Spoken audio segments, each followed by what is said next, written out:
Hello students, welcome to Affairs Cloud. My name is Vikas. So friends, we have an application by the name Careers Cloud which you can go and download through the Play Store. And once you have downloaded, you can log in with your Gmail ID. And why I am suggesting you this application, because this is the one-stop solution for all the current affairs. This is the best of the best application and the platform where you can enhance your learning through help. Here you will be provided with multiple courses. Here you will be provided with multiple options of quizzes, and even you will be provided current affairs on daily basis. PDFs and quizzes will be provided to you on daily basis, both in Hindi as well as English. Here you will be provided current affairs with weekly basis and monthly basis also. Here remember, once you have done watching our video, then you can log in through this application, take out the PDF, read that PDF and go through the quizzes. That will enhance your preparation. Same you have to do for weekly and same you have to do for the monthly also. In monthly you will be provided with the top 100 important questions PDF and video also, that will enhance your learning, and it will be a very beneficial and important video for the revision perspective. And not just this friends, apart from this we also provide you banking and economic questions.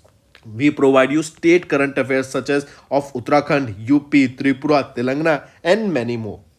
Not just this, apart from this we also provide you topic wise current affairs, and the topics that we are providing you are really important. These topics are such as national affairs, international affairs, important days, sports, defense, science and technology, apps and web portals, obituary. These are the important topics that are being asked in various exams across India. So these are the topics that are must and should be covered and will be beneficial for the preparation of the students. Hello everyone. So in this video we will be discussing important current affairs for the 4th week of the November month. काफ़ी अच्छा session रहेगा, तो and तक बने रहिएगा, काफ़ी कुछ सीखने को मिलेगा. चलिए स्टार्ट करें. सबसे पहले है विच इंस्टीट्यूशन रिलीज्ड और विच institution has recently signed MOUs with new Delhi based national book trust and Daisy forum of India. तो यहाँ पे याद रखेंगे 2 MOU साइन किए गए. पहला MOU साइन किया गया नेशनल बुक ट्रस्ट के साथ और दूसरा MOU साइन किया गया डेजी फोरम ऑफ इंडिया के साथ. जो नेशनल बुक ट्रस्ट के साथ MOU साइन किया गया ना, ये इस्टेब्लिश करेगा एक universal design centre for reading. Universal design centre for reading कहाँ पर? देहरादून में, राइट, देहरादून उत्तराखंड में. और DFI के साथ जो MOU साइन किया गया, यह सुमग्या पुस्तकालय के लिए, सुगम्य पुस्तकालय के लिए. ये एक ऑनलाइन लाइब्रेरी रहेगी for disabled persons, for disabled persons. ठीक है, तो पूछा जा रहा है किस इंस्टीट्यूट ने यहाँ पे MOU साइन किया, तो वो है national institute for the empowerment of persons with visual disabilities. Next, name the company जिन्होंने रिसेंटली फॉर्म किया एक strategic partnership with survey of India to create a 3D digital twin mapping programme in India. तो एक digital twin mapping programme in India के लिए, और basically इससे क्या होगा, जो सिटीज़ है ना हमारी, सिटी की 3D मैपिंग होगी और एक बेटर एनालिसिस हो पाएगा इस 3D मैप से. जो भी हमारे डिसीजन मेकर्स हैं वो एक ज़्यादा अच्छे से एनालाइज कर पाएंगे, डाटा के हिसाब से ज़्यादा अच्छे से डिसीजंस ले पाएंगे. एंड इसीलिए यहाँ पर अभी जेनेसिस इंटरनेशनल ने अभी एक स्ट्रेटेजिक पार्टनरशिप की सर्वे ऑफ इंडिया के साथ टू क्रिएट 3D और 3 dimensional digital twin mapping programme in India. ठीक है, मार्क करके चलेंगे. मूविंग ऑन, किस स्टेट के या यूटी के किश्तवर सैफरन को अभी रिसेंटली GI टैग मिला, तो कौन सा है? तो ये याद रखेंगे, किश्तवर सैफरन, ये जम्मू एंड कश्मीर से है और इसको अभी रिसेंटली GI टैग मिला है. नेक्स्ट, किस ऑर्गेनाइजेशन ने अभी रिसेंटली साइन किया $6.5 मिलियन का senior secured loan agreement with Greenway Grameen infrastructure private limited for Greenway carbon credits gender finance project? तो वो है एशियन डेवलपमेंट बैंक, राइट. इन्होंने साइन किया यहाँ पे $6.5 मिलियन का senior secured loan agreement for the Greenway carbon credit gender finance project, right. Mark करके चलेंगे. Moving on, name the company जिन्होंने रिसेंटली पार्टनर किया with India Post to introduce an automated digital parcel locker service at selected post offices across India. तो digital locker service provide कराने की यहाँ पे बात की गई. पूछा जा रहा है किस कंपनी ने यहाँ पे इंडिया पोस्ट के साथ टाई अप करा to provide this digital locker services. वो है ब्लू डार्ट एक्सप्रेस. ठीक है, ब्लू डार्ट इन्होंने पार्टनर किया किसके साथ? इंडिया पोस्ट के साथ to introduce an automated digital parcel locker service at selected post offices across India. And to implement this initiative Blue Dart ने इससे पहले पुणे महाराष्ट्र में ये आपकी लॉकर सर्विसेज को एज अ पायलट बेसिस पे, ट्रायल बेसिस पे लॉन्च किया था. Next, which of the following Indian personalities is not featured on the 11th edition of the list of BBC 100 Women 2023 released by BBC in November 2023? तो इनमें से याद रखेंगे कार्तिकी गोंजाल्वेस इस लिस्ट में इंक्लूडेड नहीं है, बाकी सारी वीमेन जो यहाँ पे लिस्ट की गई हैं वो इस लिस्ट में एडेड है, राइट. एंड ये लिस्ट है of 100 inspiring and influential women around the world for 2023. और यहाँ पे जो वीमेंस हैं अलग अलग सेक्टर्स में, अलग अलग फील्ड से आती हैं, जैसे culture, education, entertainment, sports, politics, science and technology, health sector etcetera. तो दिया मिर्जा, हरमनप्रीत कौर, आरती कुमार राव एंड जेत्सुमा तेंजिन पाल्मो, ये तीनों यहाँ पर, ये चारों वीमेन इस लिस्ट में एडेड है.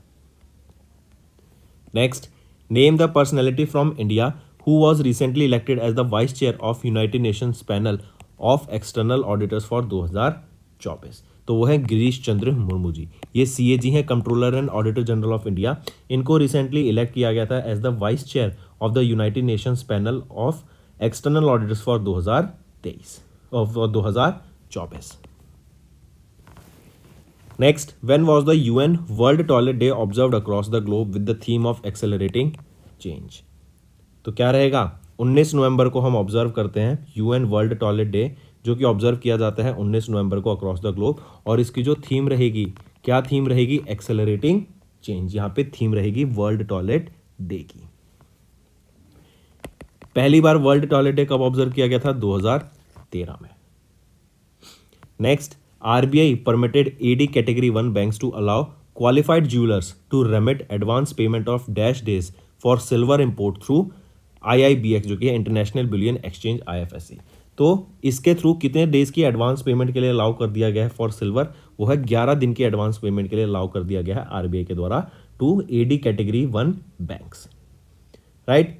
जे में अलाउ द क्वालिफाइड ज्वेलर्स, जो भी क्वालिफाइड ज्वेलर्स हैं वो 11 दिन पहले सिल्वर की पेमेंट कर सकते हैं. Next, which of the following points are correct with respect to the visit of president of India Droupadi Murmu to Odisha and Andhra Pradesh in November 2023? तो अगर यहाँ पे देखें तो all these 3 options are rightly mentioned है. President of India Droupadi Murmu ma'am, इन्होंने attend किया inaugural session of the 36th annual conference and literacy festival of All India Santali writers association in Mayurbhanj district of Odisha. तो बिल्कुल सही. दूसरा, president along with Arjun Munda ji, right, इन्होंने inaugurate किया new Eklavya model residential schools EMRS school campus, कहाँ पर? मयूरभंज ओडिशा में. बिल्कुल सही. एंड प्रेसिडेंट ने एड्रेस किया 42nd convocation of Shri Sathya Sai institute of higher learning held at Sai Hira convention hall in Andhra Pradesh. तो ये भी सही. तो तीनों ऑप्शन यहाँ पे बिल्कुल सही रहेंगे. Next, name the government of India department जिन्होंने रिसेंटली साइन किया एक MOU with international society for Krishna consciousness for नशा मुक्त भारत अभियान. जो ड्रग अब्यूज है, राइट, नशा मुक्त भारत अभियान के खिलाफ एक जंग छेड़ने के लिए अभी किस गवर्नमेंट के डिपार्टमेंट ने इस्कॉन टेम्पल के साथ एक टाई अप करा? तो वो कौन सा डिपार्टमेंट रहेगा? वो है आपका department of social justice and empowerment. इन्होंने इस्कॉन के साथ टाई अप करा ताकि ड्रग अब्यूज के खिलाफ एक पहल शुरू की जा सके. Next, Indian armed forces took part in the dash edition of the joint military exercise with Australian Army in AustraHind, जो कि पर्थ ऑस्ट्रेलिया में हुई. पूछा जा रहा है कौन सा एडिशन था ये आपकी ऑस्ट्राहिंड का? तो ये 2nd एडिशन था ऑस्ट्राहिंड एक्सरसाइज का, जो कि Indian army and Australian Army के बीच में एक्सरसाइज हुई. लोकेशन भी इंपॉर्टेंट है, पर्थ ऑस्ट्रेलिया में ये हमें एक्सरसाइज देखने को मिली थी. ठीक है. फिर इसमें आ सकता है कि इंडिया के कौन सी बटालियन ने पार्टिसिपेट किया? तो गोरखा राइफल्स, इन्होंने यहाँ पे पार्टिसिपेट किया in this particular AustraHind exercise, जो कि इंडियन आर्मी और ऑस्ट्रेलियन आर्मी के बीच में हुई. नेक्स्ट, एशियन डेवलपमेंट बैंक, इन्होंने अप्रूव किया a loan package of dash amount for Maharashtra tertiary care and medicinal और medical educational sector development programme. तो महाराष्ट्र की tertiary care and medical education को डेवलप करने के लिए, उस प्रॉपर एरिया को, उस प्रॉपर सेक्टर को डेवलप करने के लिए, बेटर स्किल्स प्रोवाइड कराने के लिए to the doctors and to the students जो कि सेक्टर में आगे जाना चाहते हैं, यहाँ पे एशियन डेवलपमेंट बैंक ने $500 मिलियन का एक लोन अप्रूव किया है महाराष्ट्र स्टेट के लिए. राइट। और महाराष्ट्र में किस पे वर्क किया जाएगा, इनकी मेडिसिनल एजुकेशन, जो भी मेडिकल एजुकेशन होगी उस सेक्टर को डेवलप करने के लिए, स्टूडेंट्स को, जो बच्चे आएंगे आगे डॉक्टर्स बनना चाहते हैं, उनको बेटर स्किल्स प्रोवाइड कराने के लिए। नेक्स्ट, विच ऑर्गेनाइजेशन या बैंक इन्होंने रिसेंटली साइन किया एक MOU with global fund to fight AIDS, TB and malaria to tackle the impact of climate change on health. तो अभी किस ऑर्गेनाइजेशन ने टाइप किया, तो वो है वर्ल्ड बैंक ने अभी टाइप किया एक, और बेसिकली कहें तो इन्होंने एक एमओयू साइन किया ग्लोबल फंड के साथ। और ये किस लिए था, ताकि टीबी, मलेरिया, एड्स, राइट, इन सब से as well as climate change, इन सब के खिलाफ एक जंग छेड़ी जा सके, राइट। और किसके द्वारा, World Bank and Global fund के बीच में ये एमओयू साइन हुआ। Next, in November union minister of youth affairs and sport Anurag Singh Thakur इन्होंने अनाउंस किया first ever Khelo India para games 2023 to be held in December 2023। तो याद रखेंगे कहां पर, दिल्ली में होगा ये पहला एडिशन पैरा गेम्स का, या फिर हम बोलें इनॉग्रल एडिशन पैरा गेम्स का कहां पर होगा, न्यू दिल्ली में होगा। ठीक, Indira Gandhi sports complex, doctor Karni Singh shooting range and Jawaharlal Nehru stadium में हमें ये इवेंट देखने को मिलेगा। और कब से कब तक, 10 से लेके 17 दिसंबर के बीच में ये हमारा first ever Khelo India para games organise कराया जाएगा। Next, justice dash first women जज of the supreme court of India and former governor of Tamil Nadu passed away. तो याद रखेंगे एम फातिमा बीवी, राइट, ये पहली वीमेन जज हैं of the supreme court of India and former governor of Tamil Nadu, जिनका भी रिसेंटली निधन हो गया। ये पहली फर्स्ट मुस्लिम वीमेन जज बनी to be appointed at any higher judiciary. ये वो पहली वीमेन बनी to be appointed as the जज of the supreme Court, and ये सुप्रीम कोर्ट की जज थी 1989 से लेके 1992 के बीच में। करेक्ट, मार्क करके चलेंगे। मूविंग ऑन, नेक्स्ट है which company has recently one economic times HR world exceptional employees experience award 2023 in the large scale enterprise category. तो वो कौन सी कंपनी रहेगी, वो है NHPC लिमिटेड, राइट। ये अपनी जो एम्प्लॉयज़ हैं उनका बहुत ध्यान रखते हैं इन द हेल्थ सेक्टर। उनके अगर कोई भी मेडिकल एक्सपेंस आता है तो ये उनके कोशिश करते हैं कि उसको पूरा देखा जाए। Not just the employees, even उनकी फैमिलीज़ का भी ये काफ़ी ध्यान रखते हैं। करेक्ट, काफ़ी अच्छे से उनकी केयर की जाती है, एंड इसीलिए यहाँ पर NHPC लिमिटेड को इससे सम्मानित करा गया। Next, which of the following points are correct with respect to the 7th edition of the Bengal global business summit held at Kolkata in November. तो अगर इससे रिलेटेड देखें तो तीनों ऑप्शन यहाँ पर आपके बिल्कुल ठीक रहेंगे। Moving on, the dash edition of Indo Nepal joint training exercise Surya Kiran अभी हुई between India and Nepal at Pithoragarh Uttarakhand in November 2023। तो पूछा जा रहा है कि कौन सा एडिशन था ये आपका सूर्य किरण एक्सरसाइज का बिटवीन इंडिया एंड नेपाल। तो ये 17वां एडिशन था बिटवीन इंडिया एंड नेपाल, इस एडिशन का सूर्य किरण का। करेक्ट, 24 नवंबर से लेके 7 दिसंबर के बीच में ये एक्सरसाइज हुई थी। 16वां एडिशन था, राइट, सॉरी 17वां एडिशन था। जो 16th एडिशन था ना, वो कहाँ पर हुआ था, वो लास्ट ईयर हुआ था 2023 में 2022 में नेपाल में, और 17वां एडिशन हुआ है इंडिया में पिथौरागढ़ में उत्तराखंड में। Next, India became the chair of dash organisation for 2024। तो इंटरनेशनल शुगर ऑर्गेनाइजेशन का इंडिया चेयरमैन बन गया फॉर 2024। अब इसके साथ ही साथ आप मुझे बताओ, अगर मैं बात करूं, पहले तो इसी का देख लेते हैं। जो ये अनाउंसमेंट हुई ना, ये 63rd काउंसिल मीटिंग हुई थी ऑफ ISO लंदन UK में, जहां पर इनको अपॉइंट किया गया as the chairman of ISO। फिर इसी के साथ साथ बताओ, अभी एक और न्यूज़ आई है कि जो पहले हम जो एथेनॉल बनाते थे ना शुगर केन से, अब शुगर केन से नहीं बनाया जाएगा। वो किस प्रोडक्ट से बनाया जाएगा, आप मुझे ये बताओ। साथ ही साथ बताओ कि जो लार्जेस्ट प्रोड्यूसर है शुगर केन का, in the largest producer of sugar in the world, वो कौन है, and largest consumer of sugar in the world, वो कौन है। तो ये दोनों चीज़ भी आप नीचे कमेंट करके बताओ। नेक्स्ट, UNEP इन्होंने रिलीज़ की 14th edition of the emission gap report 2023। ये आपकी रिपोर्ट का नाम रहेगा, एंड इसमें बताया कि जो टेम्परेचर है has hit new highs yet the world fails to cut emissions again in November, and as per the 14th edition of this emission gap report world must reduce greenhouse gas emissions by at least 28 to 42% by dash year to limit warming to 2 degree Celsius and 1.5 degree Celsius respectively. तो target year क्या है 2030। हम जानते हैं 2030 को ही target set किया गया कि हमें सस्टेनेबल डेवलपमेंट गोल्स को भी अचीव करना है, एंड जो हमारा क्लाइमेट चेंज हो रहा है उससे रिलेटेड जो भी हम प्रोजेक्ट्स ला रहे हैं, जो भी हम इनिशिएटिव्स ला रहे हैं, उसको 2030 के हिसाब से हम ला रहे हैं, right. Next, name the bank that has recently partnered with Indraprastha gas limited to enable digital rupee transaction in the national Delhi national capital region. तो वो कौन सा बैंक रहेगा, वो है इंडसइंड बैंक, राइट। इन्होंने पार्टनर किया आईजीएल के साथ to enable digital rupee transactions in the the national capital region. इससे क्या होगा, जो भी आपके सीएनजी स्टेशंस होंगे ना एनसीआर रीजन में दिल्ली के, वहाँ पर आप इजीली क्यूआर कोड से अपना पेमेंट कर पाएंगे, राइट। एंड उसमें क्यूआर कोड से क्या पेमेंट कर पाएंगे, डिजिटल रूपी का पेमेंट कर पाएंगे, जिसको हम ई रूपी के नाम से भी जानते हैं, ठीक है। नेक्स्ट, आरबीआई इन्होंने सुपरसीड किया board of directors of dash cooperative bank for 1 years amid poor governance standards of the latter. तो अबुदया कोऑपरेटिव बैंक के जो पुअर गवर्नेंस थी उसकी वजह से अभी आरबीआई ने सुपरसीड कर दिया उनके बोर्ड ऑफ डायरेक्टर्स को। मार्क करके चलेंगे इसको 12 महीने के लिए, पुअर गवर्नेंस की वजह से। Next, who has recently one national metallurgist award 2022 under the life time achievement award. Metallurgist कौन होते हैं, जो कि आपके steel and iron and steel sector में वर्क करते हैं, राइट। एंड अभी रिसेंटली याद रख के चलेंगे, अगर मैं बात कर रहा हूँ लाइफ टाइम अचीवमेंट अवार्ड की, तो वो है doctor Kamachi Mudali Uthandi, right. Right option is option 3। इनको लाइफ टाइम अचीवमेंट अवार्ड से सम्मानित किया गया।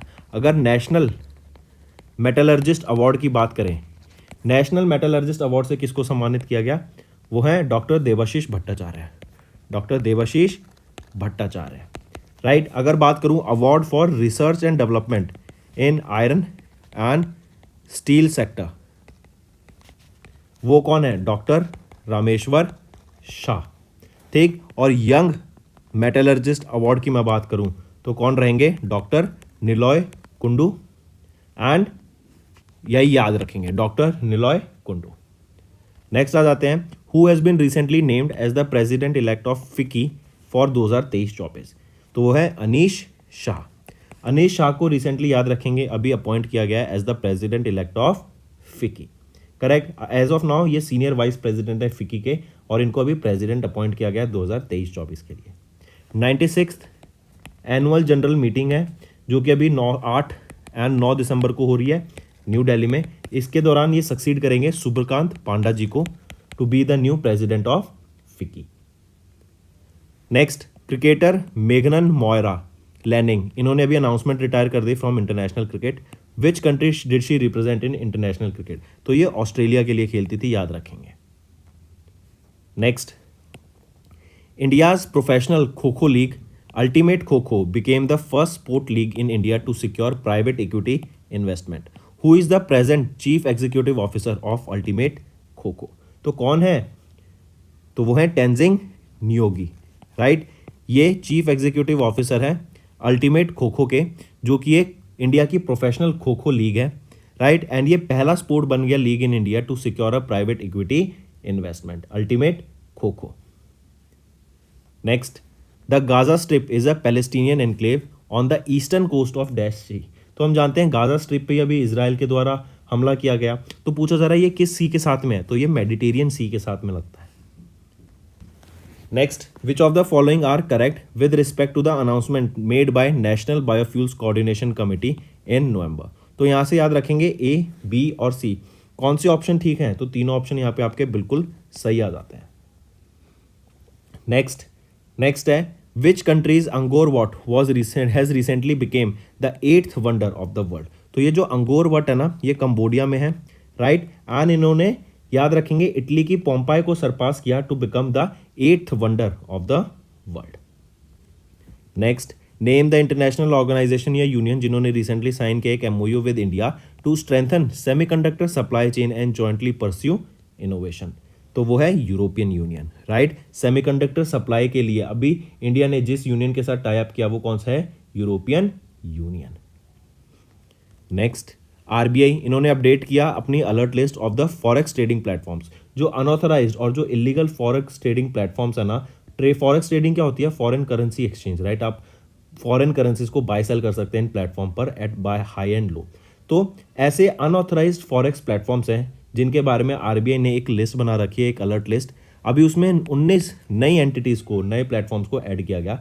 पूछा जा रहा है कि अब वो टोटल लिस्ट कितनी हो गई है, वो अलर्ट लिस्ट। तो वो उस अलर्ट लिस्ट में टोटल 75 प्लेटफॉर्म्स हैं। नेक्स्ट, विच ऑर्गेनाइजेशन या bank recently approved $170 million loan for the modernisation of water supply services in Kochi, Kerala. तो वो है Asian development bank, right. Asian development bank इन्होंने अप्रूव किया $170 million loan for the modernisation of water supply services in Kochi, Kerala. इससे क्या है? Urban living improve होगी, clean water access आएगा एंड जो क्लाइमेट रेजिलियंस है उस पर भी काफ़ी ज़्यादा बेनिफिट हमें देखने को मिलेगा। 700 किलोमीटर ऑफ पाइप्स रिप्लेस की जाएंगी एंड 1,46,000 से भी ज़्यादा वाटर मीटर्स को यहाँ पे लगाया जाएगा। Next, name the personality who recently won the 2023 Booker prize for the novel prophet song. ये एक आयरिश ऑथर है, क्या नाम रहेगा? Paul Lynch. और इन्हीं को यहाँ पे सम्मानित किया गया था प्रॉफिट सॉन्ग इनकी नोवेल के लिए फॉर बुकर प्राइज 2023 से। इनको यहाँ पे 50,000 पाउंड स्टर्लिंग से भी सम्मानित किया गया, मतलब ऐसा प्राइज मनी दिया गया। नेक्स्ट है when was the national constitution day या संविधान दिवस ऑब्जर्व्ड अक्रॉस इंडिया। तो 26 नवंबर को हम ऑब्जर्व करते हैं नेशनल कॉन्स्टिट्यूशन डे, संविधान दिवस। पहली बार कब ऑब्जर्व किया गया था? 1949 में, क्योंकि हमारा जो अडॉप्शन हुआ था कॉन्स्टिट्यूशन का, पहली बार नहीं कहेंगे, पहली बार तो 2015 में ऑब्जर्व किया गया ये नेशनल कॉन्स्टिट्यूशन डे। लेकिन हम 26 नवंबर 1949 को जो हमारा कॉन्स्टिट्यूशन था ना, उसको अडॉप्ट कर लिया गया था। लागू कब से हुआ था? 26 जनवरी से। Next, which of the following points are correct with respect to the national milk day. तो नेशनल मिल्क डे के हिसाब से देखें तो दोनों ऑप्शन, पहला और दूसरा, ठीक रहेगा। तीसरा गलत है। क्यों? ये कह रहा है कि Gujarat secure the first state as the highest milk producing state. तो नहीं, Gujarat highest milk producing state नहीं है। वो कौन सी है? Uttar Pradesh. Uttar Pradesh is the highest milk producing state in India. और अभी रिसेंटली जो काऊ, जो आपकी ये गायें हो जाती हैं, करेक्ट, बैल हो जाते हैं, जो आप देखते हैं रोड पे घूमते हैं, एक रूल अभी या फिर एक स्कीम लॉन्च किया उत्तर प्रदेश गवर्नमेंट के द्वारा कि जो भी इनको अडॉप्ट करेगा उनको 900 रुपये पर महीने के हिसाब से अमाउंट दी जाएगी on adoption of these stray cows and stray cows के लिए बेसिकली। ठीक है, तो यहाँ पे यूपी कर लेंगे तो ऑप्शन सी भी आपका ठीक हो जाएगा। Next, 75th raising day of the national cadet corps कब ऑब्जर्व किया जाता है? तो 26 नवंबर को हम ऑब्जर्व करते हैं raising day of the national cadet corps. इसको एनसीसी डे के नाम से भी जानते हैं, ठीक, मार्क करके चलेंगे। And NCC can be termed as a tri service organisation, army, navy and air force को मिला के। Next, an under construction Silkyara bend Barkot tunnel Uttarkashi district Uttarakhand में, जो कि अभी कोलैप्स हो गई थी और वहाँ पे काफ़ी सारे वर्कर्स भी फंस गए थे।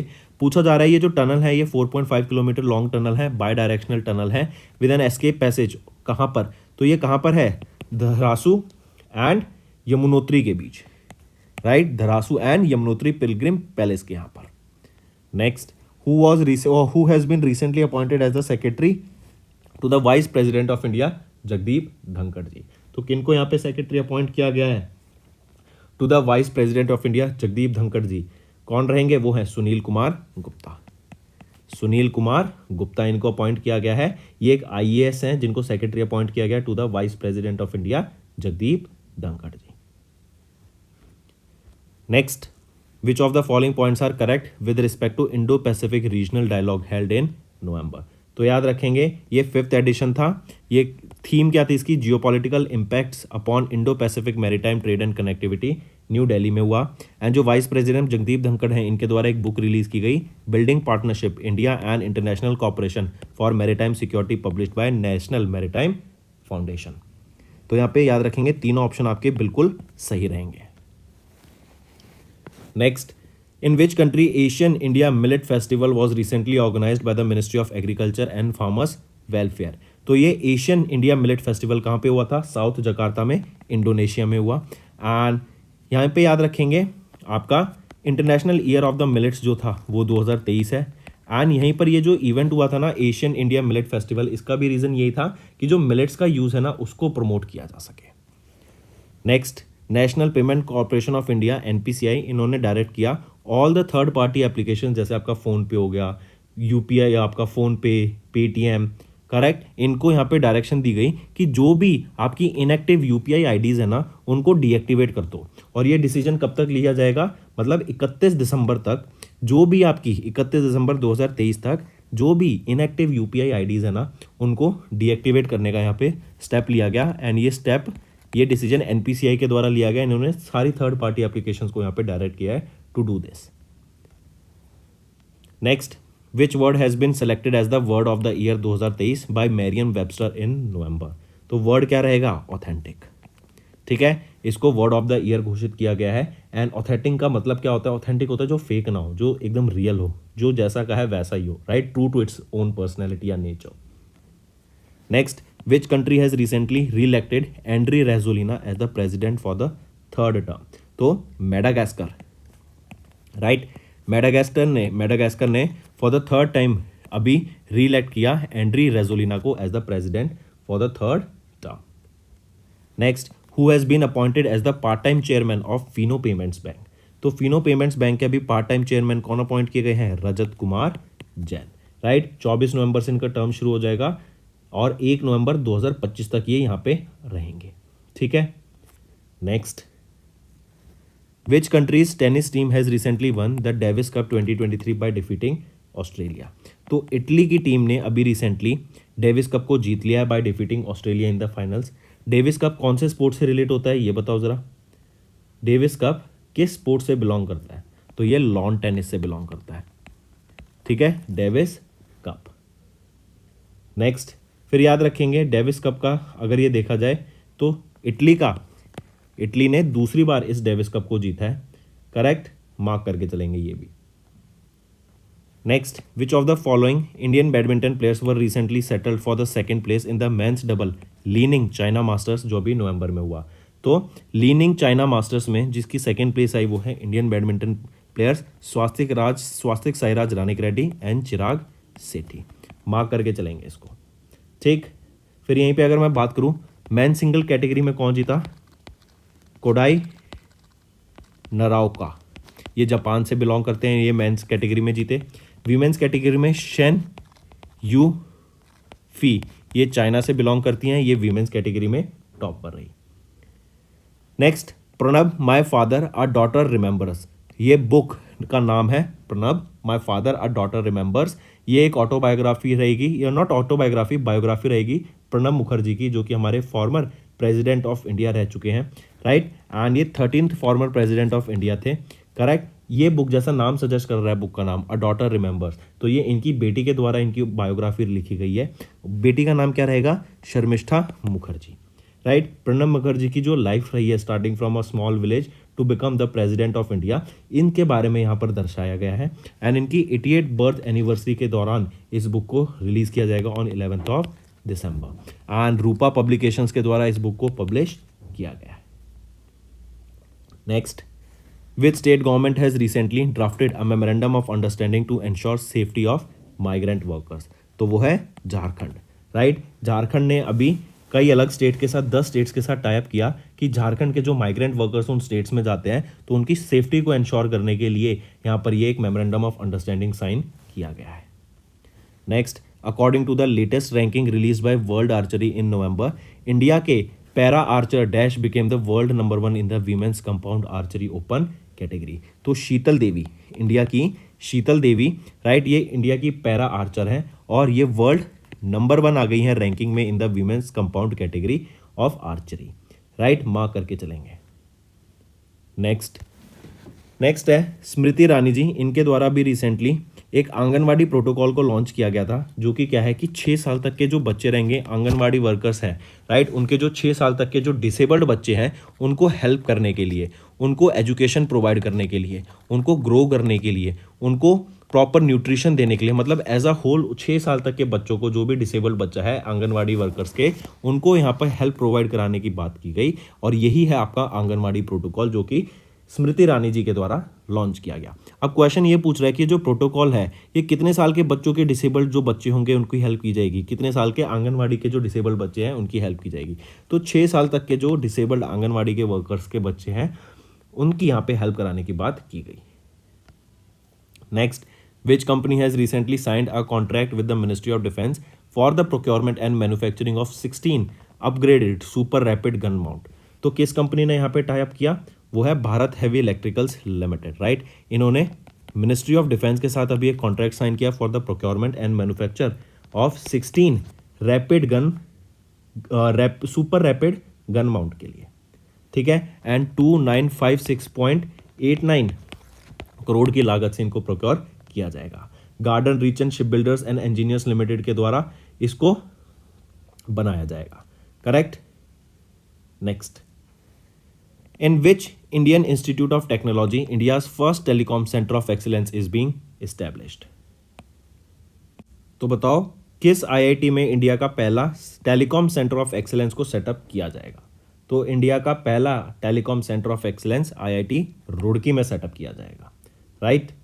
नेक्स्ट, IRDAI ने अभी फॉर्म की एक 11 मेंबर का task force under the chairmanship of डैट्स to examine the impact of digital personal data protection act. ये digital personal data protection act क्या है बेसिकली कि कंपनीज ना हमारा डाटा यूज़ कर सकती हैं on permission with the regulated authority, और जब वो डाटा वो यूज़ कर लेंगी उसके बाद एक फिक्स टाइम के बाद उनको उस डाटा को डिलीट कर देना है।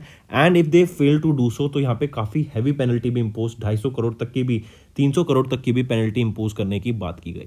तो ये जो digital personal data protection bill है इसको प्रॉपरली एग्जामिन किया जा सके कि कंपनीज इसको फॉलो कर रही हैं या नहीं कर रही हैं, तो इसको ध्यान में रखते हुए ये 11 मेंबर की कमेटी सेटअप की गई थी। और ये जो कमेटी है रणदीप सिंह जगपाल जी के द्वारा हेड की जाएगी। क्योंकि देखो आजकल कोई भी टेक्नोलॉजी या कोई भी हम एप्लीकेशन देखते हैं या कोई भी नई सर्विस आती है मार्केट में तो वो डाटा के बेसिस पे ही आती है कि जितना सारा डाटा है उसको एनालाइज करके ही आती है। तो डाटा का शेयर होना भी इंपॉर्टेंट होता है कहीं ना कहीं, लेकिन पर्सनल डाटा शेयर नहीं होना चाहिए। Next, name the insurance company जिन्होंने लॉन्च किया न्यू हेल्थ इंश्योरेंस प्लान जो कि है health supercharge to provide comprehensive coverage for individuals and families residing in tier 1 to tier 4 location. तो ये टाटा AIG जनरल इंश्योरेंस के द्वारा लॉन्च किया गया था इंश्योरेंस प्लान। नया इंश्योरेंस प्लान है हेल्थ सुपरचार्ज एंड टायर 1 से टायर 4 लोकेशंस की फैमिलीज के लिए इसको लॉन्च किया गया। 2 प्लान्स हैं, एक है वैल्यू प्लान एंड एक है Jio plan. Next, who has recently named for the 2023 United Nations high commissioner for refugees Nansen refugee award. तो ये नैनसेन रिफ्यूजी अवार्ड से किनको सम्मानित किया गया, अब्दुल्लाही मीरे, ये सोमालिया से बिलोंग करते हैं, करेक्ट। एंड इन्होंने जो डिस्प्लेस चिल्ड्रन है ना of and the youth of Kenya की जो भी रेफ्यूजीज हैं वहाँ पर, तो वहाँ पे 1 लाख बुक से भी ज़्यादा प्रोवाइड कराई है उन बच्चों को ताकि उनकी एजुकेशन हो सके। एंड रिफ्यूजीज जो हैं उनके वेलफेयर के लिए इन्होंने काम किया, उनकी राइट टू एजुकेशन के ऊपर इन्होंने यहाँ पे काम किया और इसीलिए इनको यहाँ पे नैनसेन रेफ्यूजी अवार्ड से सम्मानित किया गया। Next, when was the UN international day of solidarity with the Palestinian people observed across the globe. तो कब ऑब्जर्व किया गया ये डे, 29 नवंबर को। एंड पहली बार ये डे ऑब्जर्व किया गया था 1978 में। और हम जानते हैं पैलेस्टीनियन पीपल के ऊपर ही अभी यहाँ पर जो गाजा स्ट्रिप में जो पैलेस्टीनियन पीपल रहते हैं इनके ऊपर ही इजराइल के द्वारा अटैक किया जा रहा है, राइट। ये भी इसकी भी पूरी एक हिस्ट्री है, पूरी इनकी कहानी है कि क्यों हमास और इजराइल के बीच में लड़ाई हो रही है। But for now just remember 29 नवंबर को हम ऑब्जर्व करते हैं international day of solidarity with the Palestinian people. और अब ये न्यूज़ में है इसलिए ये इंपॉर्टेंट भी बन जाता है। Next, in November India along with 10 Asian member state participated in the 4th edition of annual Asian India grass root innovation forum, जो कि कहाँ पर हुआ, तो ये हुआ था मलेशिया में, ठीक है। 10वां एशियन मेंबर स्टेट, करेक्ट। ये आपका 10 एशियन मेंबर स्टेट इन्होंने पार्टिसिपेट किया in the 4th edition of the Asian India grass root innovation forum. तो ये Asian Indian grass root innovation forum Malaysia में हुआ। 10 मेंबर स्टेट्स ने यहाँ पे पार्टिसिपेट किया, 4था एडिशन था और 28 नवंबर को ये हुआ था। नेक्स्ट, किस कंट्री या which city will was chosen to host the 2030 world expo. 2030 का वर्ल्ड एक्सपो कौन होस्ट करेगा, तो वो है रियाद, सऊदी अरेबिया के द्वारा 2030 में इसको होस्ट करा जाएगा। तो मार्क करके चलेंगे, ठीक है। तो दोस्तों ये तो थे हमारे important current affairs for the 4th week of November month. अब आ जाते हैं कुछ रिवीजन पार्ट पर जो आपकी लर्निंग में काफ़ी ज़्यादा हेल्प करेगा। सबसे पहले बात कर रहे हैं हम which edition of Bengal global summit which edition of Bengal global business summit was held in Kolkata waste Bengal. ज़रा बताओ। तो याद रखेंगे भी गवर्नमेंट ऑफ वेस्ट बंगाल के द्वारा ये ऑर्गेनाइज कराया गया था। 7वां एडिशन था इस बंगाल ग्लोबल बिजनेस समिट का। 21 एंड 22 नवंबर को ये ऑब्जर्व करा गया था कोलकाता वेस्ट बंगाल में।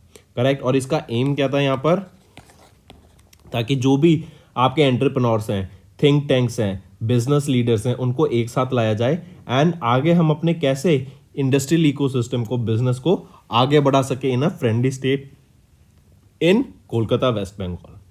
ठीक है। फिर यहीं पे हम देखेंगे 188 MOUs LOIs साइन किए गए। Correct. And during this 7th edition chief minister of West Bengal Mamata Banerjee, इन्होंने अनाउंस किया कि 3.76 लाख करोड़ की हमें इन्वेस्टमेंट देखने को मिलेगी with the help of this letter of intents and MOU। इसी के अलावा हम देखेंगे कि अभी रिसेंटली रिलायंस इंडस्ट्रीज ने प्लेज किया कि 20,000 करोड़ की हम इन्वेस्ट करेंगे वेस्ट बंगाल में। ITC India tobacco company limited launch the ITC Mars application. फिर यहीं पे MOU साइन किया गया between NSE and West Bengal ताकि फंड रेजिंग कर सके for small and medium enterprises. Right. यहीं पे फिर Amazon and West Bengal industrial development corporation ने जहाँ they came together and sign a memorandum of understanding to boost the exports from West Bengal. ठीक। फिर वेस्ट बंगाल की अगर बात करें तो चीफ मिनिस्टर कौन रहेंगी, ममता बनर्जी। कैपिटल क्या है, कोलकाता। गवर्नर कौन रहेंगे, CV आनंदा बोस। अगर नेशनल पार्क की बात करूं तो Sundarban national park, Singalila national park, Jaldapara national park, ये सब यहाँ पे रहेंगे। राइट। फिर इसी के साथ साथ अगर आपसे पूछा जाए पहली अंडर वाटर मेट्रो कहाँ बनी, तो कोलकाता में बनी, कोलकाता वेस्ट बंगाल में। किस रिवर के नीचे बनी, ये आप मुझे होमवर्क में बताओ। ठीक है। किस रिवर के नीचे, किस रिवर के बेड में हमें पहली अंडर वाटर मेट्रो देखने को मिलती है, कोलकाता वेस्ट बंगाल में। What became the 8th wonder of the world. काफी इंपॉर्टेंट ये क्वेश्चन रहेगा, मार्क करके चलेंगे। 8th wonder of the world कौन सा बना है, वो है 12th सेंचुरी का एक टेम्पल। 12th सेंचुरी का ये टेम्पल रहेगा। 30 साल लगे थे इसकी कंस्ट्रक्शन को। ये है अंगोर वॉट। कहाँ पर है अंगोर वॉट, कंबोडिया में। राइट। कंबोडिया में रहेगा आपका अंगोर वॉट और ये 8th वंडर बना है ऑफ द वर्ल्ड। ये एक एंशियंट टेम्पल है, 12th सेंचुरी का एंशियंट टेम्पल है, जिसको बनाया गया था किन के द्वारा, king Suryavarman one, king Suryavarman the second. King Suryavarman the second ने इनको बनाया गया था। 30 साल लगे थे इसकी कंस्ट्रक्शन को एंड 1992 में इसको UNESCO world heritage site list में ऐड कर दिया गया था। कंबोडिया के प्राइम मिनिस्टर कौन रहेंगे, हुन मैनेट। फ्नोम पेन यहाँ की कैपिटल रहेगी एंड कंबोडियन रियल यहाँ की करेंसी रहेगी। ठीक है। तो अंगोर वॉट यहाँ पे आप पिक्चर में देख सकते हैं, ये आपका 8th वंडर बना है ऑफ द वर्ल्ड। करेक्ट। इसने सरपास किया इटली की पोम्पेई को to be the 8th wonder of the world. चलिए नेक्स्ट पे आते हैं। फिर इसके अलावा आपसे पूछा जाए, जरा बताओ लास वेगस ग्रैंड प्रिक्स किसने जीती, तो मैक्स वर्स्टैपन के द्वारा जीती गई। अगर मैं बात करूं फिर ICC वर्ल्ड कप की 2023 का, किसके बीच में फाइनल हुआ था, ऑस्ट्रेलिया एंड इंडिया के बीच में। किसने जीता, ऑस्ट्रेलिया ने इसको जीत लिया है। राइट। कहाँ पर हुआ था, अहमदाबाद में हुआ था। अहमदाबाद में भी कहाँ पर, नरेंद्र मोदी स्टेडियम में हुआ था, जो कि बिगेस्ट क्रिकेट स्टेडियम है वर्ल्ड का। राइट। फिर इसी में अगर पूछा जाए प्लेयर ऑफ द टूर्नामेंट कौन रहेंगे, वो है विराट कोहली। और इसी के साथ साथ वर्ल्ड कप में 50 सिक्सेस मारने वाले वो पहले बैट्समैन कौन बन गए, वो हैं रोहित शर्मा। ठीक। फिर किन्होंने सचिन तेंदुलकर का रिकॉर्ड ब्रेक किया for the most centuries in an ODI, वो है विराट कोहली। नेक्स्ट आ जाते हैं। यहाँ पे आप देख सकते हैं अंगोर वॉट, ये एक एंशियंट टेम्पल कॉम्प्लेक्स रहेगा, कंबोडिया में है। 12th सेंचुरी में बनाया गया था किंग सूर्यवर्मन द सेकंड के द्वारा। 30 साल लगे थे इसको बनाने में। एंड अंगोर वॉट ये एक यूनेस्को वर्ल्ड हेरिटेज साइट है सिंस 1992। किस ऑर्गेनाइजेशन ने ग्रांट किया $170 मिलियन का loan to modernise Kochi's water supply services. Kochi की वाटर सप्लाई सर्विसेज को बेटर करने के लिए एशियन डेवलपमेंट बैंक के द्वारा यहाँ पे 170 मिलियन डॉलर का लोन अप्रूव करा गया। इस 170 मिलियन डॉलर को किस लिए यूज़ किया जाएगा? ताकि अर्बन लिविंग को इम्प्रूव किया जा सके, ensure clean water access and climate resilience बनाने के लिए उस एरिया को, राइट। इसी में अगर हम देखें तो 5 वाटर ट्रीटमेंट प्लांट्स को अपग्रेड किया जाएगा एंड एक नया बनाया जाएगा। 700 किलोमीटर ऑफ पाइप्स को रिप्लेस किया जाएगा with real time monitoring for reduced water losses. Then 1,46,000 water meters को अपग्रेड किया जाएगा ताकि बेटर परफॉर्मेंस उससे आ सके। Then Kerala water authority strengthen करेगी, एक मोबाइल एप्लीकेशन को बनाएगी ताकि उसका यूसेज बढ़ सके एंड लोग उससे ज़्यादा अच्छे से यूज़ कर सकें, करेक्ट, ज़्यादा अच्छे से डाटा मिल सके डैशबोर्ड की तरह, करेक्ट, ज़्यादा बेटर एनालिसिस हो सके, राइट। तो यहाँ पे इस मनी को यूज़ किया जाएगा 170 मिलियन डॉलर्स को। नेक्स्ट आ जाते हैं, name the first airline to operate flights from Noida international airport. ये नोएडा इंटरनेशनल एयरपोर्ट सबसे पहले तो याद रखेंगे, इसका जो कोड रहेगा ना नोएडा इंटरनेशनल एयरपोर्ट का, वो क्या है? DXN इस कोड से सिंबलाइज किया जाएगा ये, राइट। फिर याद रखेंगे ये एक ग्रीनफील्ड एयरपोर्ट है, ग्रीनफील्ड एयरपोर्ट। इसी को एक और नाम से जानते हैं, जेवर एयरपोर्ट, राइट। ये कहाँ पे बन रहा है? गौतम बुद्धा नगर डिस्ट्रिक्ट में इन यूपी बन रहा है एंड ये दिल्ली एनसीआर रीजन का, याद रखेंगे दिल्ली एनसीआर रीजन का ये सेकंड इंटरनेशनल एयरपोर्ट होगा। पहला तो है इंदिरा गांधी इंटरनेशनल एयरपोर्ट और ये सेकंड इंटरनेशनल एयरपोर्ट हो जाएगा। क्वेश्चन पूछा जा रहा है वो पहली एयरलाइन कौन सी बनी जो कि नोएडा इंटरनेशनल एयरपोर्ट से अभी अपना ऑपरेशन स्टार्ट करेंगी कार्गो के लिए, क्योंकि यहाँ पर अभी कंस्ट्रक्शन चल रही है। तो ये है इंडिगो, राइट। तो इंडिगो याद रखेंगे, इंडिगो एयरलाइन ये वो पहली एयरलाइन बनी जिन्होंने अपना ऑपरेशन स्टार्ट किया फ्रॉम दिस जेवर एयरपोर्ट या फिर नोएडा इंटरनेशनल एयरपोर्ट, जो कि अभी अंडर कंस्ट्रक्शन है and by the end of 2024 ये ऑपरेशनल हो जाएगा, ठीक। और याद रखेंगे जैसा ग्रीनफील्ड एयरपोर्ट है, इसका एम रहेगा to become the India's first net zero emission airport.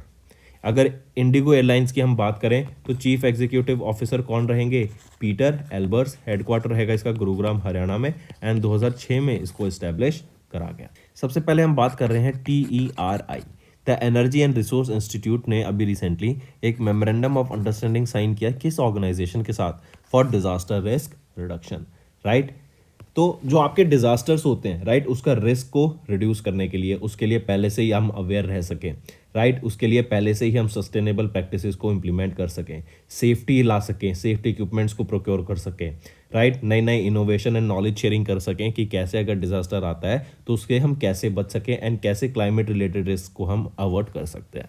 तो किसने साइन किया MOU? ये है national institute of disaster management, right. इन दोनों के बीच में यहाँ पर ये MOU साइन किया गया था।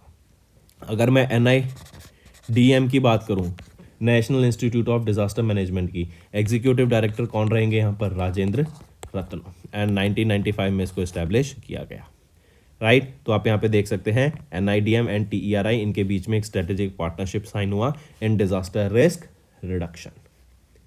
फिर इसी के साथ साथ अगर आपसे और क्वेश्चन पूछूं मैं, ज़रा बताओ अभी रिसेंटली किनको मैनेजिंग डायरेक्टर अपॉइंट किया गया था SBI का? तो वो है Vinay Tonse. Then interim CEO ऑफ OpenAI की कौन बनी थी? मीरा मुराती, लेकिन अब वापस सैम ऑल्टमैन को यहाँ पे अपॉइंट कर दिया गया है। देन इसी के साथ साथ ज़रा बताओ अभी रिसेंटली किनको order of British Columbia award से सम्मानित किया गया? एक्टर रायन रेनॉल्ड्स, राइट, जो आपका कौन प्ले करते हैं यहाँ पे, राइट, रियान रेनॉल्ड्स, इन्होंने प्ले किया था आपका डेडपूल, करेक्ट, और इन्हीं को भी सम्मानित किया गया ऑर्डर ऑफ ब्रिटिश कोलंबिया से। देन इसी के साथ साथ किनको महाराष्ट्र लता मंगेशकर अवार्ड से सम्मानित किया गया? महाराष्ट्र लता मंगेशकर अवार्ड से सम्मानित किनको किया गया?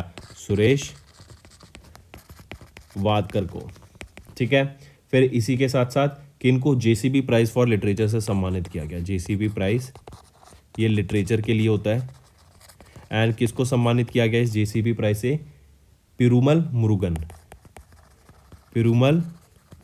मुरुगन को सम्मानित किया गया इस अवार्ड से, राइट। तो हम यहाँ पे कमिंग बैक आते हैं इस न्यूज़ पर कि NIDM एंड TERI के बीच में ये स्ट्रेटेजिक पार्टनरशिप हुई इन डिजास्टर रिस्क रिडक्शन। अगर आपसे कुछ और क्वेश्चन पूछूं मैं, जैसे बताओ अभी रिसेंटली वो पहली वीमेन कौन बनी जिन्होंने स्काई डाइव की फ्रॉम माउंट एवरेस्ट?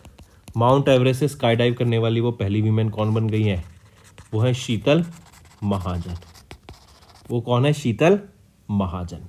देन किस कंट्री ने होस्ट किया second voice of global south summit?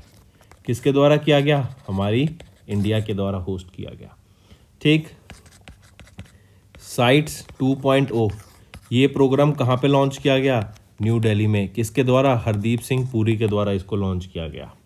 Then sunflower initiative, sunflower initiative किस एयरपोर्ट के द्वारा लॉन्च किया गया? तो दिल्ली एयरपोर्ट के द्वारा इसको लॉन्च किया गया सनफ्लावर इनिशिएटिव को। Right, moving on. नेक्स्ट आ जाते हैं एक्सरसाइज सूर्य किरण। ये हो अभी इंडिया और किस कंट्री के बीच में ये एक्सरसाइज कंडक्ट कराई जाती है? सूर्य किरण।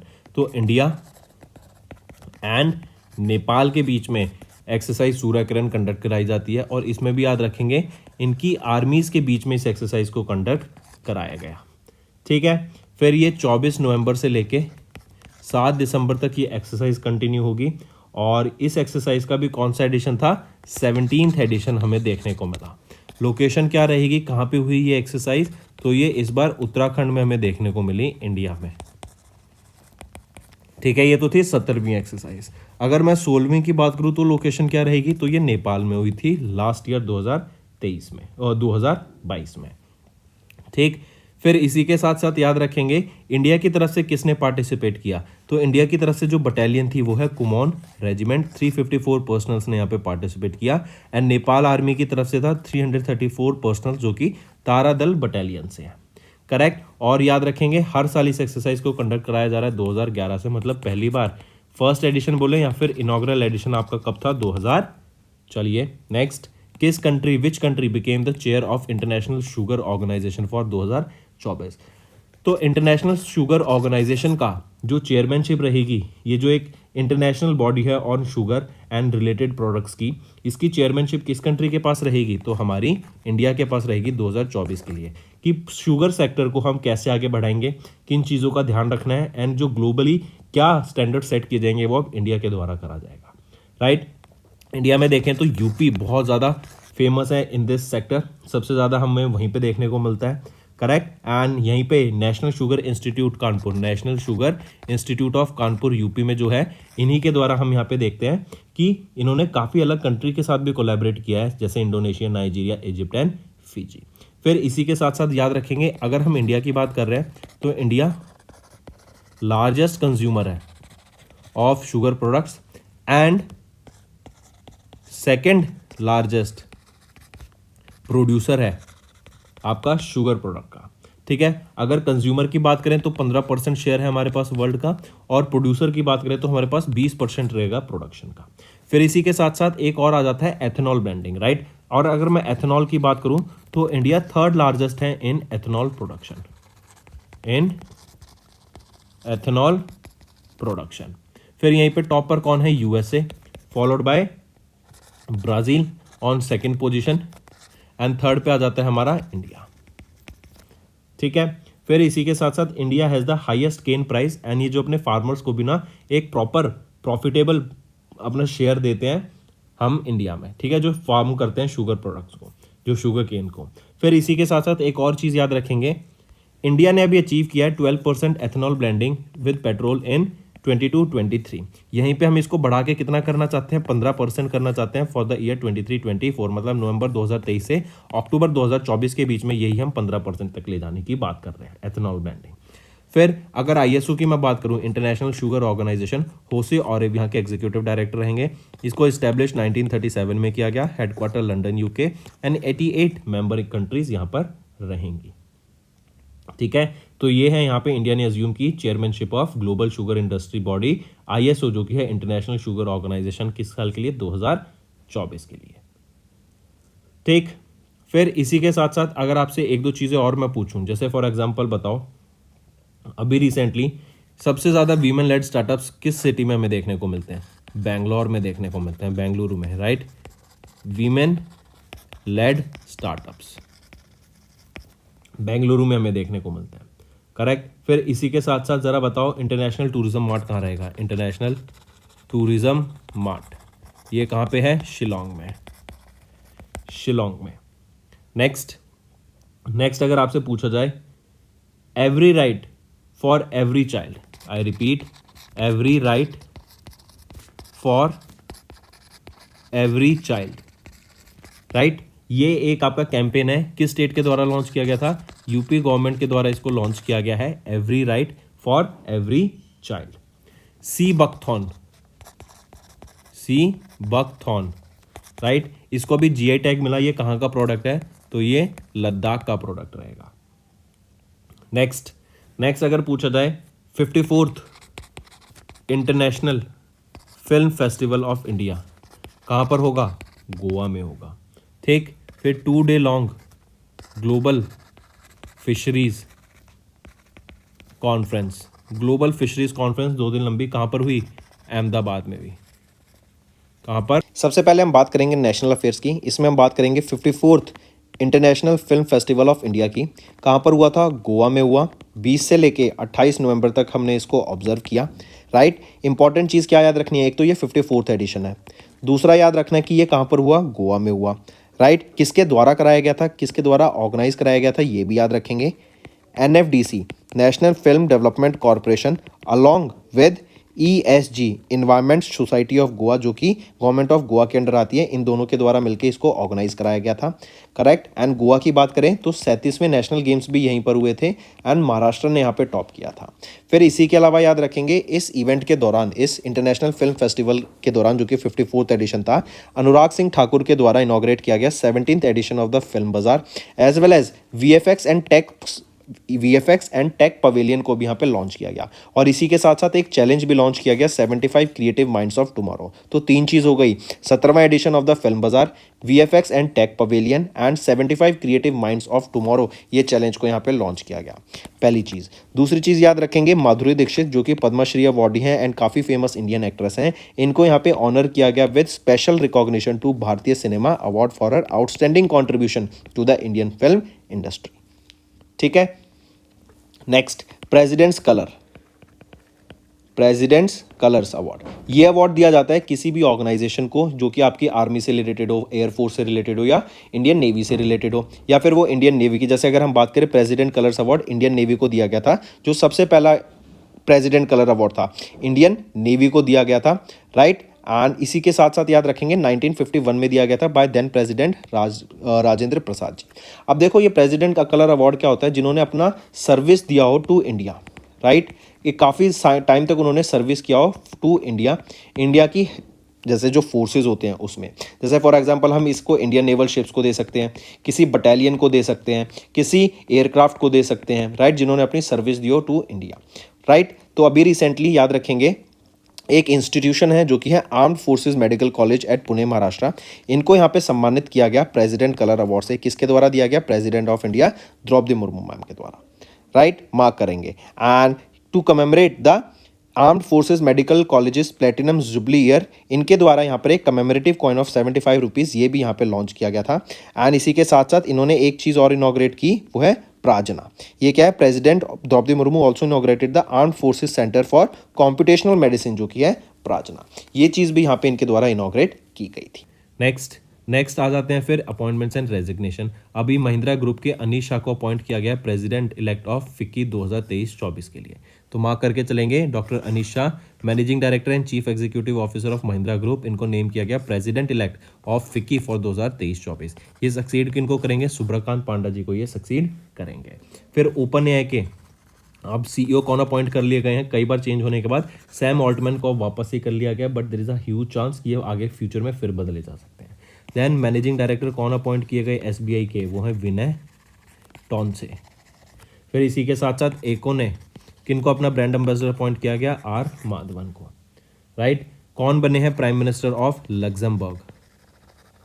लग्जमबर्ग के प्राइम मिनिस्टर कौन अपॉइंट किए गए? लूक फ्राइडमैन, ठीक। फिर एमडी एंड सीईओ कौन अपॉइंट किए गए हैं कोटक बैंक के? वो है Ashok Vaswani.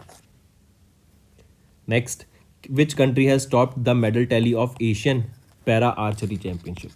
Asian para archery championship की मेडल टैली में किस कंट्री ने टॉप किया? वो है हमारी इंडिया ने, राइट। इंडिया ने यहाँ पे टॉप किया है, करेक्ट। इंडिया के कितने मेडल्स रहेंगे अगर आपसे ये भी क्वेश्चन पूछा जाए इन दिस मेडल टैली, तो इंडिया के 9 मेडल्स रहेंगे, 4 गोल्ड, 4 सिल्वर और 1 bronze, correct. Asian para archery championship, south Korea second position पे आ जाता है with 5 medals, 3 gold, 1 silver, 1 bronze, और चाइना थर्ड पोजीशन पे आ जाता है with 4 medals, 2 gold, 1 silver, 1 bronze. ये कब से कब तक हुआ था? 16 से लेके 25 नवंबर तक आपका ये एशियन पैरा आर्चरी चैंपियनशिप हुई। लोकेशन क्या रहेगी? बैंकॉक, थाईलैंड, ठीक है। नेक्स्ट आ जाते हैं फिर आपका यहीं पर, अगर हम आपसे एक दो चीज़ और पूछूं, जैसे फॉर एग्जांपल बताओ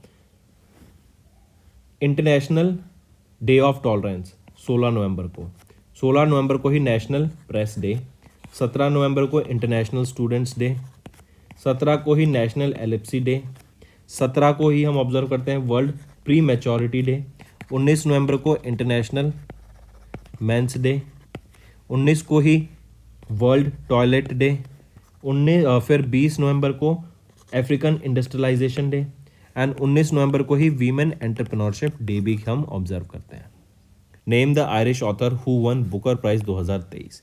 तो कौन है वो आयरिश ऑथर जिनको अभी बुकर प्राइज 2023 से सम्मानित किया गया? वो है Paul lynch, right. Paul lynch की एक नॉवल है जो जिसका नाम है profit song, right. Profit song ये आपका नॉवल का नाम रहेगा जिनके लिए पॉल लिंच को अभी बुकर प्राइज से यहाँ पे सम्मानित करा गया। ये जो प्रॉफिट सॉन्ग है इसको पब्लिश किया गया था वन वर्ल्ड के द्वारा, राइट। एंड इनको अवार्ड दिया गया किनके द्वारा? 2022 की जो बुकर विनर थी वो थी शहान करुणा टिलिका, इनके द्वारा इनको सम्मानित किया गया ड्यूरिंग एन सेरेमनी जो कि लंदन यूके में हुई। इनको 50,000 पाउंड स्टर्लिंग के सम्मानित किया गया और आयरिश नाम की ट्रॉफी से इनको यहाँ पे सम्मानित करा गया, ठीक है। तो मार्क करके चलेंगे 2023 के विनर कौन रहेंगे बुकर प्राइज के? वो है Paul lynch for his novel जो कि है प्रॉफिट सॉन्ग, और ये आयरिश ऑथर रहेंगे, ठीक। चलिए इसके अलावा देख सकते हैं जो बुकर प्राइज होता है ये दिया जाता है to the fiction writers by any nationality written in English, and इसको पब्लिश होना चाहिए यूके या फिर आयरलैंड में। पहली बार 1969 में अवार्ड दिया गया था, एंड जो विनर हैं 50,000 पाउंड स्टर्लिंग के से इनको सम्मानित किया जाता है, and 2500 pound sterling each to the 6 shortlisted authors. Next आ जाते हैं एक्विजिशन एंड मर्जर्स पर। अभी रिसेंटली बर्कशायर हाथवे, ये आपकी एक कंपनी है led by Warren Buffett, correct. काफ़ी बड़े इन्वेस्टर हैं ये, एंड वॉरेन बफे की कंपनी के द्वारा अभी पेटीएम में इन्होंने अपना 2.4% स्टेक को सेल कर दिया फॉर 1371 करोड़ रुपीज़, एंड यहाँ पर इन्होंने 31% का लॉस बुक किया है। क्यों? क्योंकि जब इन्होंने इसको बाय करा था ना तो इन्होंने एक फिक्स प्राइस पे बाय करा था जो था आपका 1279.7 रुपीज़ पर शेयर इन्होंने इस पर बाय किया था, एंड इन्होंने इसको सेल किया है 877 रुपीज़ पर पीस पे। तो यहाँ पर इनको ऑलमोस्ट 31% का यहाँ पे लॉस देखने को मिला, और लॉस की वैल्यू रहेगी 620 करोड़ रुपए का यहाँ पर इनको लॉस देखने को मिला जब इन्होंने अपने शेयर्स को सेल किया है पेटीएम में। किस ऑर्गेनाइजेशन ने अभी एक एमओयू साइन किया NRW.Global बिजनेस के साथ to establish a launch pad in Germany? एक लॉन्च पैड प्रोग्राम लॉन्च किया गया जर्मनी में, जहाँ पे इंडिया के जो टेक स्टार्टअप्स हैं ना उनको बहुत, जो स्मॉल टेक स्टार्टअप्स हैं, जो स्मॉल टेक बिजनेसेस हैं, उनको काफ़ी ज़्यादा बेनिफिट देखने को मिलेगा अगर वो जर्मनी यहाँ पे शिफ्ट होते हैं। यहाँ पर इनको 180 दिन का फ्री ऑफिस स्पेस भी इनको प्रोवाइड कराया जाएगा, रेंट फ्री ऑफिस स्पेस रहेगा, right. Small Indian tech startups को जो कि जर्मनी में अपना बिजनेस खोलना चाहते हैं। तो इसी के लिए किस ऑर्गेनाइजेशन ने अभी NRW.Global बिजनेस के साथ एक MOU साइन किया? वो रहेगा नासकॉम, ठीक है। फिर इसी के साथ साथ ज़रा बताओ दहन प्राइज ये अभी पंजाबी लिटरेचर में दिया गया, किनको दिया गया? दीप्ति बबूता, ये पहली वीमेन बनी जिनको दाहन प्राइज से सम्मानित किया गया फॉर पंजाबी लिटरेचर। इसी के साथ साथ बताओ inland fisheries best state award for inland fisheries के लिए किसको सम्मानित किया गया? बेस्ट स्टेट अवार्ड कौन सी रहेगी? वो है उत्तर प्रदेश, करेक्ट। फिर मिस यूनिवर्स 2023 कौन बनी है? मिस यूनिवर्स 2023 वो कौन है? शैनेस पलासियोस,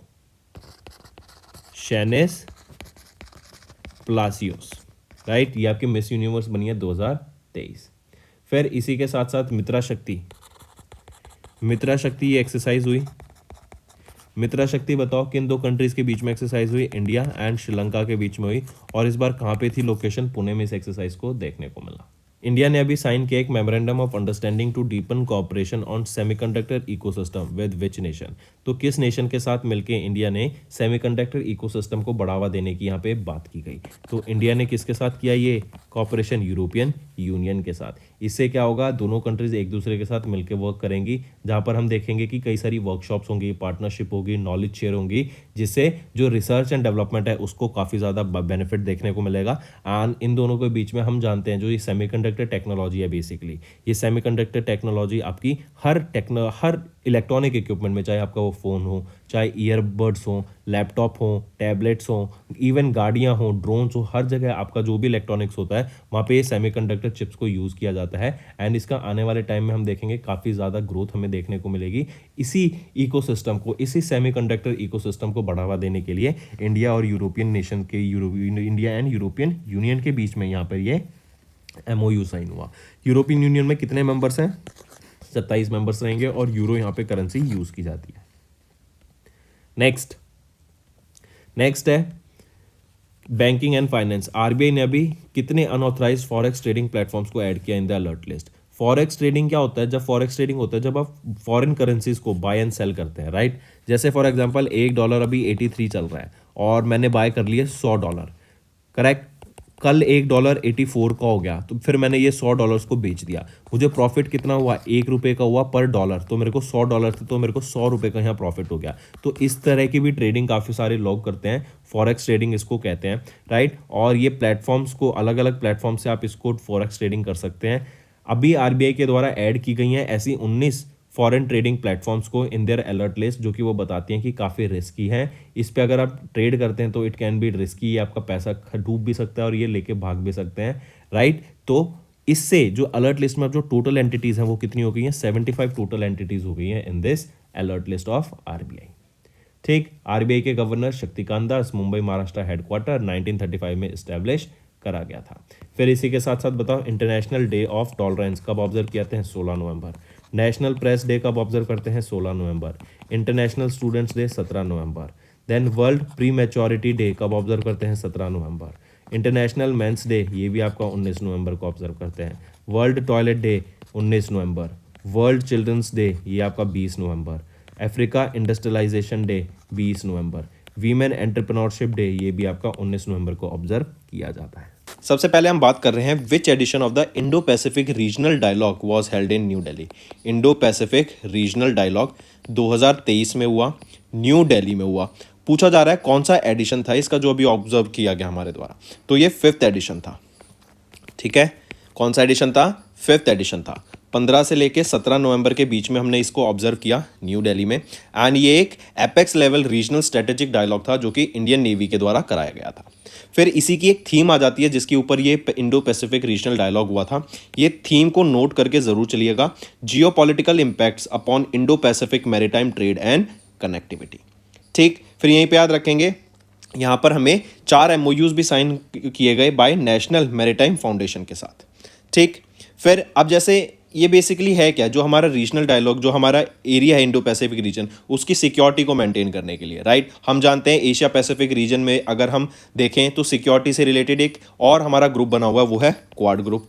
क्वाड ग्रुप में कितने मेंबर्स हैं? 4 मेंबर्स हैं। कौन कौन से? US, India, Australia and Japan, correct. ये भी एक एक्सरसाइज कराते हैं, मालाबार एक्सरसाइज। क्यों कराते हैं? ताकि चाइना की प्रेजेंस को Indo Pacific region, Asia Pacific region में कम कर सके, राइट। उसका दबदबा वहां पे कम हो सके। Similarly Indo Pacific regional dialogue basically ये कराया गया ताकि इंडिया के आसपास का जो नेबरिंग का एरिया है, राइट, जो वहां पे जैसे हम अगर देखें, यहाँ पर आ जाता है आपका बे ऑफ बंगाल, इधर आ जाता है अरेबियन सी, इधर आ जाता है इंडियन ओशन। तो इस रीजन को यहाँ पे सेफ्टी बनी रहे, राइट। और यहाँ पे श्रीलंका आपका, तो यहाँ पे सेफ्टी बनी रहे, इस एरिया में कोई दिक्कत ना आए, राइट। कोई दूसरी कंट्री यहाँ के जैसे चाइना क्या करता है कि श्रीलंका में भी इन्होंने पोर्ट ले लिया था, तो इससे क्या।